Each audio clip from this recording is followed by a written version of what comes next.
So I recently just saw an AFL post that I thought was way too interesting not to make a video about it, because it's basically saying that 2026 could be the greatest AFL Rising Star race of all time. And for what I'm kind of referring to here is that you got three really solid players who are going into their second year who could be absolute stars that, again, are all going to be trying to get that Rising Star win. Again, Jagger Smith, the third overall pick in the 2024 AFL draft, obviously plays for Carlton and has recently just done his ACL. Again, he did his ACL at the start of the year, missing the whole entire year, and is getting ready to bounce back even better next year. Then you got Josh Smiley from Richmond, who of course is the pick 7, who at one stage was actually ranked as the number 1 overall pick in 2024, who is coming off quite a lot of injuries. Again, he actually had a hamstring injury that was really bad, I think it was, in the off season, and basically I think he redid it 1 or 2 times really bad, and then he obviously had a quad injury and a bunch of other related issues, I believe, to his hamstrings, where he just was doing a bunch of conditioning and he just couldn't get back on the park. Again, they've really been really cautious with Richmond. You know, they know it is absolutely no rush to get Josh Smiley out there.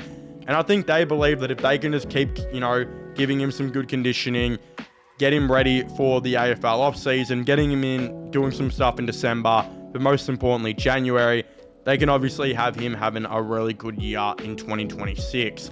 Again, the other one, Taj Houghton. Taj Houghton has been all the talk. Again, he actually did his ACL in 2024, halfway through it, I think in about May, obviously much before Jagger Smith did his ACL.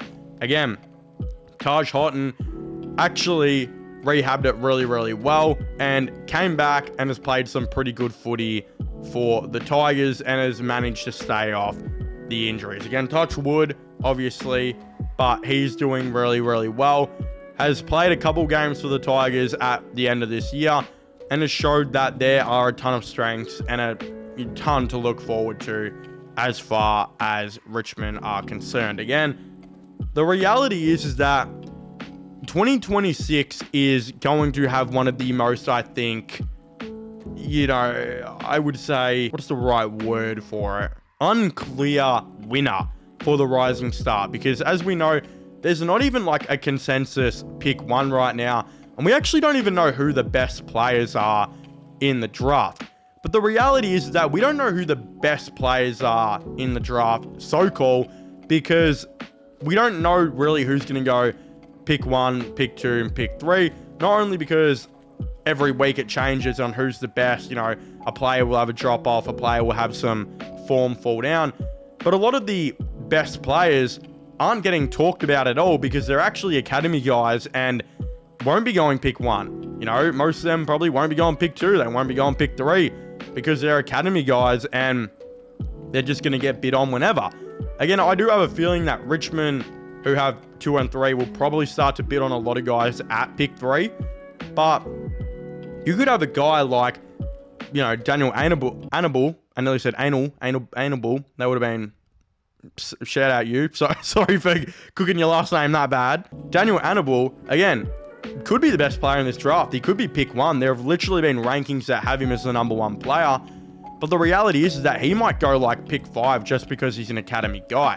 So again, it is very unclear as a fan's perspective to know who is actually going to be the best players who come out of this, because some players are being talked about differently throughout the media and throughout the scouting just because they are academy players.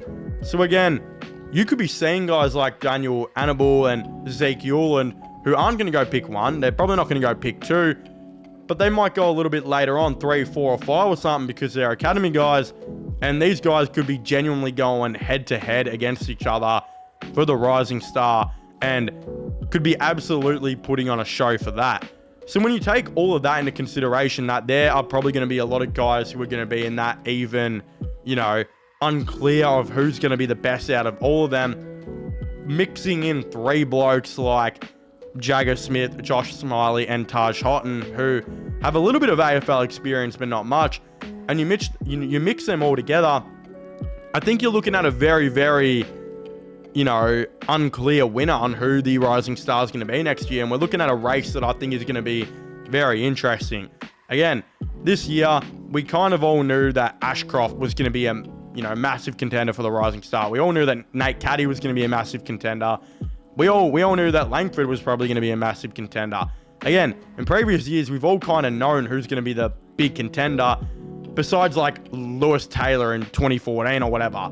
But again, I have a feeling next year, we're looking at Smith, Smiley, Houghton, and some other guys like Annabelle and, of course, Ewan. But could a guy like Sam Grill, who was just absolutely rising up more and more as the season's going, could he come out and win the Rising Star?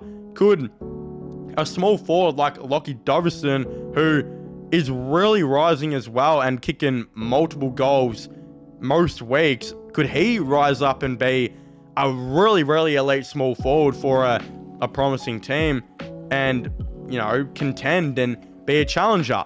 Again, I think in terms of who that guy was for 2025, I think Murphy Reed's been the big, surprise package and the surprise player who, he could win the Rising Star. He's been that good of, an elite role player for his team. And there's no reason why Lockie Doverson or someone like that couldn't really try and contend and actually make something happen. So I think this is going to be an interesting race, and I think it's going to be something that we're going to talk about more and more. And I wouldn't be surprised if 2025 comes around and we've got a really interesting race between a group of 10 blokes for the Rising Star.